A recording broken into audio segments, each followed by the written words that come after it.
And welcome back to the broadcast. From time to time, we go to focus on candidates that are running for seats in the Senate and the House across the country. And tonight, Max Engling is joining us. He's a Republican candidate running in Indiana.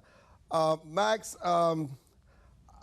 what are your thoughts on the political atmosphere? Have you seen anything like this, particularly for someone like yourself who decide that you want to become that public servant that wants to serve Congress? How much has this country has changed, and how much you can do, especially when you see so many members who are freshmen, have been there less than 3 or 4 terms, are resigning. They just don't see the importance of it anymore. Yes, sir. Well, one, thank you for having me. I really appreciate it. And you're right. There's a lot of frustration out there right now. When I go around the district, and I'm running for Congress here in Indiana's 5th district, and folks are frustrated. You know, they've got a 20% higher cost of living than 3 years ago. They see what's happening at the southern border. It's wide open. There's crime coming across, illegal migrants. You've seen all that's happening. And they're frustrated with Washington. And a lot of what they see is just inaction or a focus on things that they're not caring about. And so, you know, you're right. A lot of folks have gone out to Washington and they just get crushed by it. And they say, hey, this isn't what I thought it was going to be. And to me, that's a strategic advantage that I have. So I previously worked in D.C. for a number of years. You know, I grew up, worked, school, lived, kids, and all of that in Indiana. But I spent a few years in Washington where my job was to train members of Congress. And I know what's coming. I've seen it before. I've seen the good parts of Washington and the bad parts of Washington. And so while others may go up there and be surprised at what it is or disappointed or crushed by it, I'm prepared to say, hey, no, let's get to work. Let's actually do what we need to on the conservative side and not just talk about it. So, would you have supported Speaker Johnson's funding Ukraine? So I have long said no blank checks to Ukraine. And part of that is because I traveled to the border of Poland and Ukraine a little over a year ago after the war had started. And the 82nd Airborne was handling logistics at the border.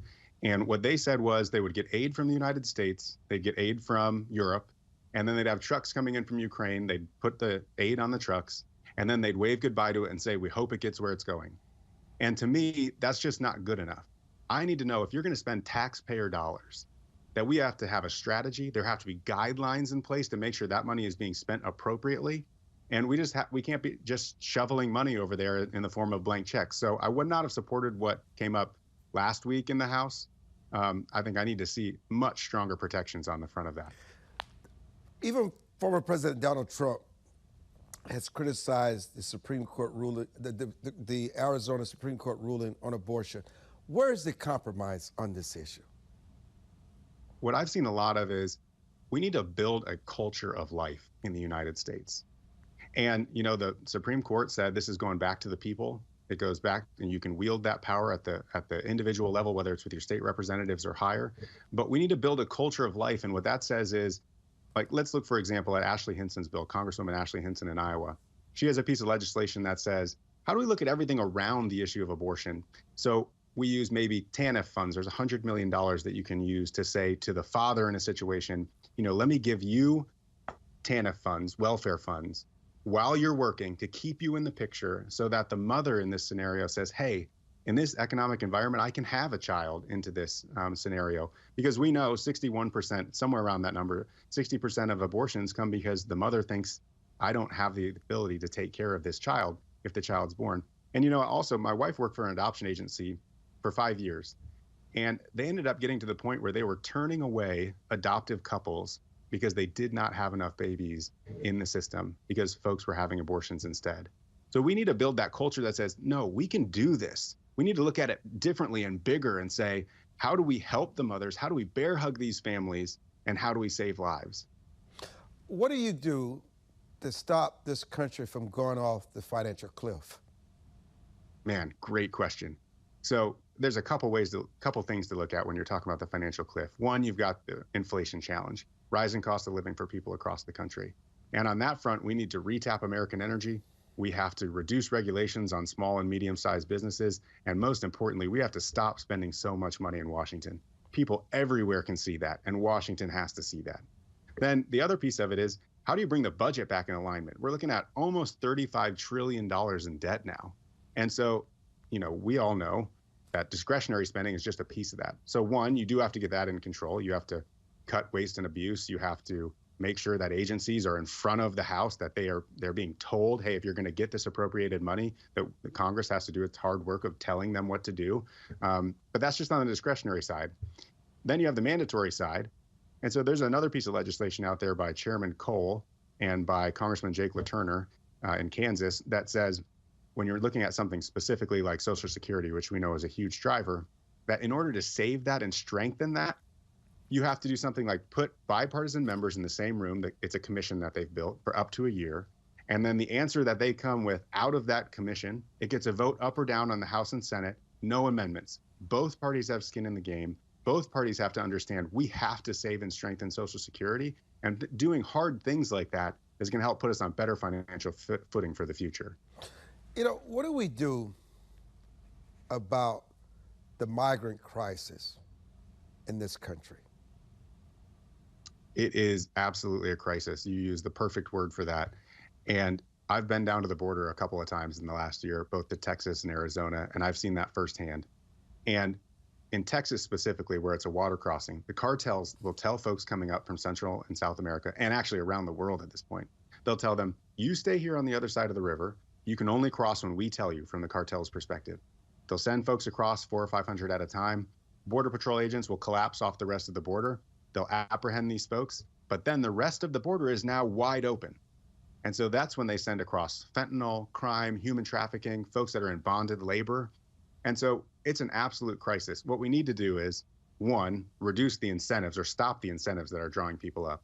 Everybody knows now if you come up to the border, you're not going to be turned away. You're going to be processed. You're going to give a ride into the country. You'll be given a hotel stay or some form of stay. And a lot of these blue sanctuary cities, they're going to give you a debit card and say, hey, here's some taxpayer dollars to help you out. And all it is just a pinky swear that you're going to show up to your court date in Milwaukee or wherever it is, 6 months, 1 year, 2 years from now. So you have to stop those incentives to make sure that word goes back. Hey, when you come up to the border, you're going to be turned around. You're not going to be processed into the country. Then you also have to finish building the wall because we absolutely have to have an impediment to help our Border Patrol agents. And the last piece is resource our Border Patrol.